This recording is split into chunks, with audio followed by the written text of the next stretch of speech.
There is a quiet kind of suffering that does not come from the world itself, but from the way we interpret it. Tension that builds not because something has happened, but because something might happen.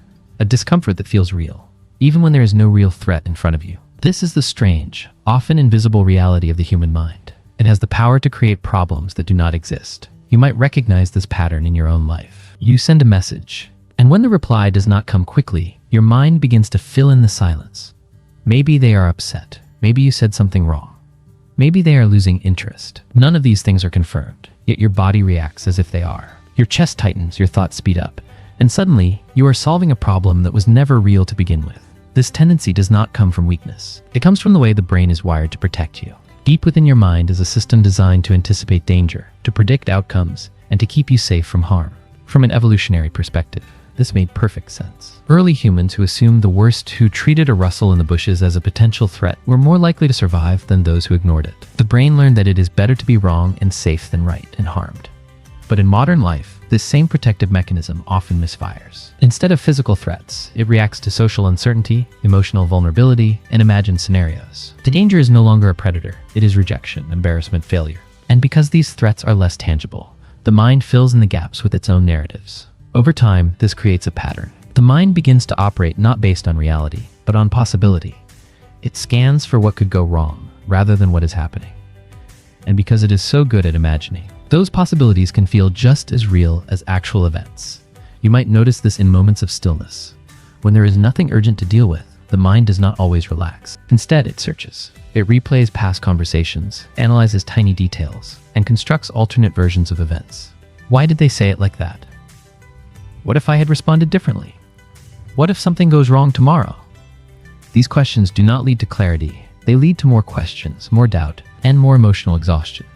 At the core of this pattern is a need for certainty. The mind struggles with the unknown, so it tries to reduce uncertainty by creating explanations, even if those explanations are negative or irrational. In a strange way, a bad assumption can feel more comforting than no answer at all, because at least it gives the illusion of control. But this illusion comes at a cost. When the mind constantly generates problems, it keeps the body in a state of low-level stress. You may feel restless, unable to fully relax, always anticipating the next issue.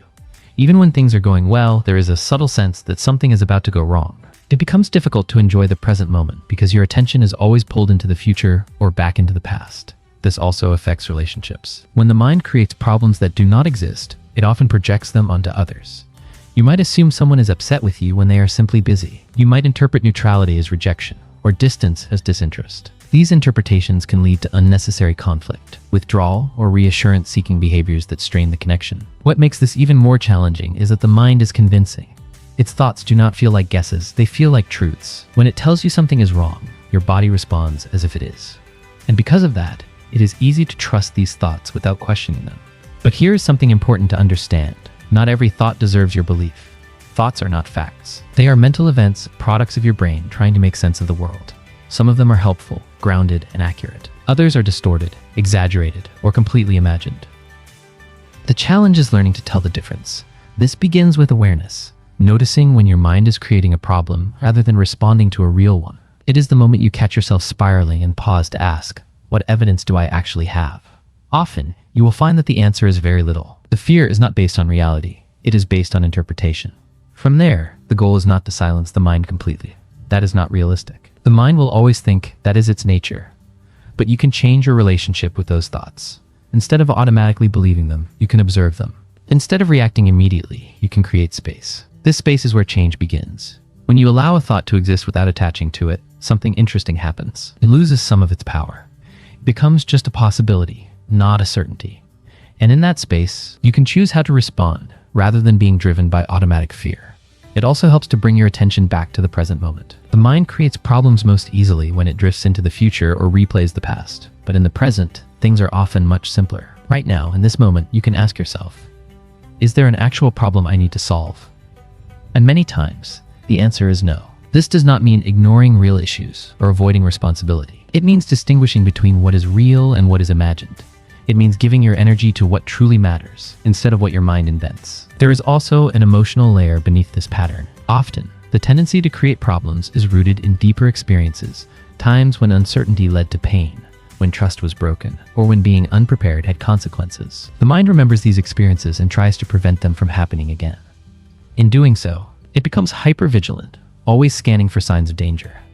Understanding this can shift the way you see yourself. Instead of judging your mind for overthinking, you can recognize that it is trying to protect you. It is just using outdated strategies in situations where they are no longer needed. And when you approach it with compassion instead of frustration, something softens.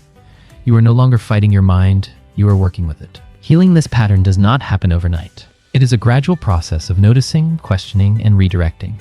Some days, you will still get caught in the spiral. That is okay. What matters is that you come back again and again to awareness. Over time, you may start to experience moments of clarity, moments where the noise quiets down and you see things as they are, not as your mind imagines them to be. In those moments, there is a sense of ease. A reminder that not every silence is a problem, not every delay is rejection, not every thought is truth. And perhaps the most freeing realization is this: you do not have to solve every problem your mind presents to you. You are allowed to let some thoughts pass without engaging with them.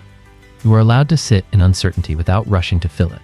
You are allowed to trust that not everything needs to be figured out right now, because life is not meant to be lived entirely in your head. It is meant to be experienced imperfectly, unpredictably, and in real time. And when you begin to step out of the cycle of imagined problems, even briefly, you create space for something else to enter: presence, connection, and a quiet sense of peace. So the next time your mind starts creating a problem that does not exist, pause. Take a breath. Gently remind yourself, this is just a thought, not a fact, not a certainty, just a thought. And in that simple awareness, you may find something powerful, the ability to let it go.